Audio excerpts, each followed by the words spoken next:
হরে কৃষ্ণা, জয় শিল প্রভুপাদ।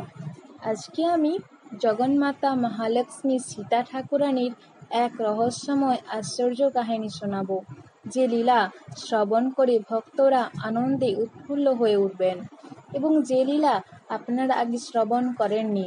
ভক্তদের মনে অনেক কষ্ট যে প্রতিপ্রদা সতীসাধ্বী স্ত্রী সীতা দেবীকে রাবণের মতো অসুর কিভাবে অপহরণ করে নিয়ে গেল। কিন্তু ভক্তরা, আপনারা কষ্ট পাবেন না। সীতা দেবী চিন্ময় ধামের দেবী। প্রাকৃত মানে জড় ইন্দ্র দিয়ে চিন্ময়ের কিছু জানা সম্ভব নয়। সেখানে সীতা দেবীকে অপহরণ তো কখনো সম্ভবই নয়। আসুন, আজকে আমি প্রমাণসহ সেই লীলা বর্ণনা করছি।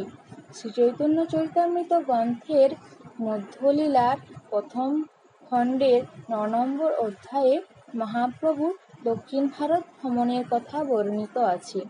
মহাপ্রভু দক্ষিণ ভারত ভ্রমণের সময় একবার রামেশ্বরে আসেন। সেই সময় সেখানে বিপ্ররা কুম্ভপুরাণ পাঠ করছিলেন। মহাপ্রভু সেখানে বিশ্রাম নিলেন এবং সেই কথা শ্রবণ করতে লাগলেন।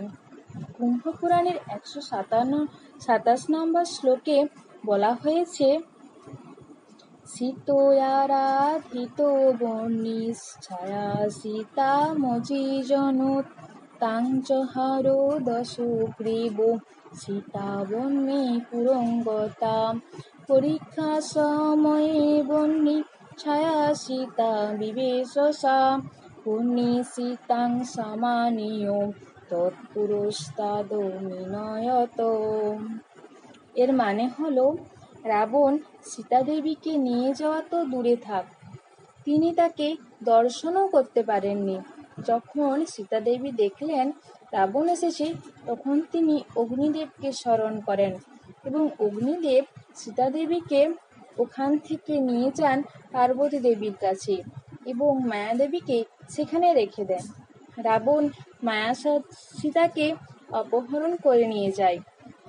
আবার যখন ভগবান রামচন্দ্র রাবণকে বধ করেন এবং মায়া সীতাকে পরীক্ষার জন্য অগ্নিতে প্রবেশ করানো হয়, তখন অগ্নিতে প্রবেশ করে মায়া সীতা অন্তর্ধান হন এবং সত্যি সীতা সেখানে বিরাজমান হন। আপনারা শুনলেন, একজন অসুর কখনো সীতা দেবীকে স্পর্শ করতেই পারেননি। তাই ভক্তরা, আপনারা দুঃখী হবেন না।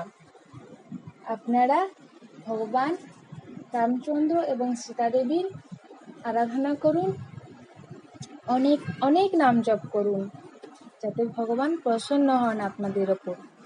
জয় সীতাবর রামচন্দ্র কি জয়। হরি বল। আপনাদের ভিডিও ভালো লাগলে লাইক, কমেন্ট, শেয়ার করুন। আর এরকম আরও আশ্চর্য কাহিনী শ্রবণ করতে সাবস্ক্রাইব করুন মাই চ্যানেল স্পিরিচুয়াল নলেজ।